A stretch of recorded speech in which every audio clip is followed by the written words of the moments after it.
बांकेलाल और तालाब के चोर। कहानी तरुण कुमार वाही। संपादन मनीष चंद्रगुप्त। एक दिन प्रातः ही जब बांकेलाल स्नान के लिए निकला, वाह, इस शीतल जल में स्नान करके मेरा अंग अंग महक जाएगा। बांकेलाल तालाब में कूद पड़ा। जय भोले भंडारी की। लेकिन ये क्या, मर गया। हाय, आह, ओह, मेरे दांत। और आंखें खोलते ही बांकेलाल उछल पड़ा। हैं, ये क्या? मैं तो जल में कूदा था। तालाब का सारा जल कहाँ चला गया? तभी एक भयानक अट्टहास सुनकर बांकेलाल चौंक पड़ा। हा हा हा हा हा हा। ओए, ये हंसी की आवाज है या बिजली गिरने की? कौन है बे? बांकेलाल ने सब तरफ घूम के देखा और किनारे की तरफ निगाह पड़ते ही बांकेलाल चौंक पड़ा। ओ, तो इसी राक्षस ने तालाब का सारा जल पी लिया है। कमबख्त ने मेरी सारी हड्डियां भी हिला दी हैं। आह! अचानक बांकेलाल कुछ सोचकर प्रसन्नता से उछल पड़ा। वाह, ये तो बड़ा चमत्कारी राक्षस है। अगर ये मेरे हत्थे चढ़ जाए तो मैं पूरे विशालगढ़ का बाजा बजा दूंगा। और बांकेलाल किनारे की तरफ दौड़ पड़ा। जल पियो राक्षस भाई, जाना मत, मैं आ रहा हूं। लेकिन इससे पहले कि बांकेलाल उस राक्षस तक पहुंच पाता, उसने अपने सूंड में भरा हुआ पानी बांकेलाल की तरफ उछाल दिया। ओ, ये क्या? और जब तक बांकेलाल संभल पाता, राक्षस जंगल की ओर जा चुका था। अरे ठहरो जल पियो राक्षस भाई, रुक जाओ। मैं खतरनाक आदमी जरूर हूं, पर तुम्हें कुछ भी नहीं कहूंगा। परंतु वह राक्षस नहीं रुका, वह जा चुका था। रुक। ओ, बांके को कम्बख्त कच्चा देकर चला गया। हाय, मेरे दांत, मेरी हड्डियां। ओ, और बांकेलाल अपना गाल पे हाथ रखकर रोने लगा था। फिर कपड़े पहनकर बांकेलाल नगर की ओर चल पड़ा। ओ, बांकेलाल बेटे, तेरी किस्मत में ये दिन देखना भी लिखा था। अगर वो कमख्त मेरे हाथ लग जाता तो मेरी योजना बन जाती। बांकेलाल नगर में पहुंचा तो वहां भगदड़ मची हुई थी। भागो भागो भागो, बचाओ भागो। ना जाने क्या बात है, ये लोग इतना घबराए हुए क्यों नजर आ रहे हैं? बांकेलाल को देखते ही सब उसके निकट पहुंचकर रुक गए। बांकेलाल जी, बांकेलाल जी, एक आदमी बोला, हमें बचाओ बांकेलाल जी। वो उधर। क्या बात है, तुम इस प्रकार भागे क्यों चले आ रहे हो? ए, तुम बताओ, क्या हुआ? मुझे कुछ नहीं पता बांकेलाल जी, सब दौड़ रहे थे, मैं भी दौड़ पड़ा। क्या? मैं बताती हूँ बांकेलाल जी। हम सब उधर दरिया में पानी भरने गए थे। अचानक सारा पानी सूख गया और एक भयानक सूंड वाला राक्षस। बांकेलाल चौंक पड़ा। सूंड वाला राक्षस? और यह सुनते ही बांकेलाल ने एक गांववासी के हाथ से लठ छीन लिया। ओह, वह वैसे वही जलपीयू राक्षस होगा। मुझे उसे रोकना होगा। अगर वह मेरे हाथ लग गया तो। और यह सोचकर, इधर लाओ ये लाठी। परंतु कुछ गांव वालों ने उसे पकड़ लिया। नहीं नहीं, बाकी चीज, वह राक्षस बेहद खतरनाक है, वह आपको मार डालेगा। हम आपको वहां नहीं जाने देंगे। छोड़ दो मुझे मूर्खो, उफ। नहीं नहीं, मत छोड़ना। हाँ हाँ बांकेलाल जी, कुछ हो गया तो हम महाराज को क्या मुंह दिखाएंगे? अगले दिन दरबार में, महाराज हमें उन राक्षसों से बचाइए। एक एक कर सभी जल स्रोत खाली होते आ रहे हैं। हमारे बीवी बच्चे प्यास से तड़प कर मर जाएंगे महाराज। यह सुनकर विक्रम सिंह गंभीर हो गए। महामंत्री जी, यह सब क्या हो रहा है? महाराज, मेरी तो कुछ भी समझ में नहीं आ रहा है। ये राक्षस कहाँ से आते हैं और कहाँ चले जाते हैं, कुछ पता ही नहीं चल पा रहा। राजा विक्रम सिंह बांकेलाल की ओर देखकर बोले। बांकेलाल, तुम इतनी बड़ी मुसीबत सुनकर भी खामोश खड़े हो। मैं महाराज, मैं तो कल एक भयानक राक्षस को पकड़ ही लेता, लेकिन गांव वालों ने मिलकर मुझे पकड़ लिया। और अब आप बताइए महाराज कि मैं क्या करूं। क्या? हमसे भूल हुई महाराज। ओ बांकेलाल, अब तुम्हें ही इसी मुसीबत का हल ढूंढना है, और इस काम में जितने भी सैनिकों और धन की आवश्यकता हो तुम महामंत्री से ले सकते हो। और मरता क्या ना करता।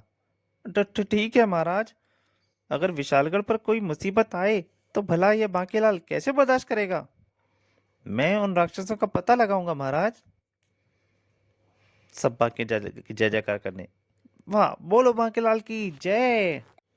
सभी लोग बांकेलाल की जय जयकार कर रहे थे और बांकेलाल मन ही मन सोच रहा था, मुझे क्या पड़ी है, जब राक्षस मेरा काम वैसे ही कर रहे हैं तो। और फिर रात को वो मारा पापड़ वाले को, अब बनी है बात। अगर इसी प्रकार सरोवर सारे सूखते गए, जल स्रोत सारे सूखते रहे तो शीघ्र ही नगर के सारे जल स्रोत समाप्त हो जाएंगे और लोग प्यास से तड़प तड़प कर मर जाएंगे। और तब ही बांकेलाल दिन अब शीघ्र ही आएगा। परंतु तभी बांकेलाल के मन में एक चेतावनी गूंजी। लेकिन बांकेलाल, अगर सभी जल स्रोत सूख गए तो फिर तू प्यास से कैसे बचेगा। ओह, ये बात तो मैंने सोची ही नहीं। अरे मूर्ख, ये तो बड़ा आसान है। तू जल का इंतजाम पहले से ही कर ले। वो कैसे? किसी गुप्त व सुरक्षित स्थान पर कुआं खुदवाकर, जहां तेरे अलावा और कोई दूसरा प्यासा ना पहुंच सके। हाँ, ये ठीक रहेगा। अगले दिन सरोवरों और कुओं के सूखे जाने का समाचार बांके को मिला। और महाराज, आप परेशान ना हो, मैं तुरंत ही इस रहस्य की तह तक पहुंचने के लिए निकल पड़ता हूँ। बांकेलाल, हमारी तो अकल ही काम नहीं कर रही, अब तो तुम्हारा ही सहारा है। और उसी दिन, वाह, ये स्थान मेरे कार्य के लिए अति उत्तम रहेगा। इस गुफा में कुएं की खुदाई का किसी को कानो कान पता नहीं लगेगा, लेकिन कुआं खोदने के लिए मजदूरों का प्रबंध मुझे दूसरे राज्यों से ही करना होगा। और बांकेलाल की देखरेख में कुएं की खुदाई का काम आरंभ हो गया। वाह, अब जल्दी ही मैं किसी देश का राजा होऊंगा। जबकि उधर सैनिक भी राक्षसों की खोज में मारे मारे फिर रहे थे। उफ, आज कितने दिन हो गए हैं उन राक्षसों की तलाश में भटकते हुए, लेकिन राक्षसों का मिलना तो दूर, हमें उनकी परछाई भी नहीं पा सके अभी तक। ऐसा लगता है मित्रों कि विशालगढ़ पर कोई भयानक विपत्ति आने वाली है। जल के बिना जीवन छिन्न भिन्न हो जाएगा। एकाएक एक सैनिक चौंक पड़ा। अरे, ये तो हमारे बांकेलाल जी हैं, जो आकर उन्हीं राक्षसों की तलाश में निकले हुए हैं। लेकिन ये यहाँ अवश्य ही कोई रहस्य है। बांकेलाल जी के साथ में उस गुफा में मजदूर क्यों निकले हैं? चुपचाप देखते रहो। अब क्या करें, बांकेलाल जी तो चले गए, पता नहीं उस गुफा में क्या होगा। क्यों ना वहां चलकर देखा जाए। ठीक है। और यह सोचकर अभी सैनिक वहां जाने का विचार कर ही रहे थे, तभी सभी सैनिक फिर से घोड़े पर सवार हो गए। लेकिन इससे पहले कि वे एक कदम भी आगे बढ़ पाते, ठहरो, वह देखो खूनी राक्षस, सूंड वाला, तालाब का चोर। सैनिक जल्दी से घोड़ों से नीचे उतर आए। तालाब का चोर गुफा में घुस गया है, यही मौका है उसे घेरने का। चलो। और सभी सैनिक गुफा की तरफ दौड़ पड़े। वे बचकर नहीं जाना चाहिए। वे अभी गुफा के द्वार तक पहुंचे ही थे, तभी उनके एक सूंड वाले राक्षस की चिल्लाने की आवाज आई। आ वह तो उसी राक्षस के चिल्लाने का स्वर है। सैनिकों ने डरते डरते गुफा में कदम रखा। सावधान, हम दुश्मन की मान में हैं। इसी पल उनके नेत्र प्रसन्नता से फैल गए। अरे, तालाब का चोर उस गहरे गड्ढे में गिरा पड़ा है। वह चिल्ला रहा था, मुझे बाहर निकालो, मुझे बाहर निकालो।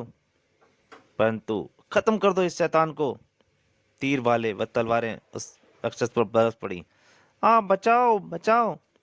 सैनिकों में प्रसन्नता की लहर दौड़ गई। वाह, बांकेलाल जी ने क्या योजना बनाई थी इसे पकड़ने की। इसका मतलब बांकेलाल जी को पता था कि तालाब का एक चोर यहाँ रहता है। हाँ, इसलिए तो उन्होंने यहाँ पे गहरा गड्ढा खुदवाया था। अब हमें तुरंत ये खुशखबरी महाराज व बांकेलाल जी को दे देनी चाहिए। हाँ, चाहे एक ही सही, हमने एक तालाब के चोर को तो मार ही गिराया है। जब राजा विक्रम सिंह ने एक खबर और समाचार सुनी, वाह, क्या बांकेलाल की मदद से एक चोर मार गिराया गया। महाराज, इसी प्रकार सभी राक्षस शीघ्र ही मारे जाएंगे।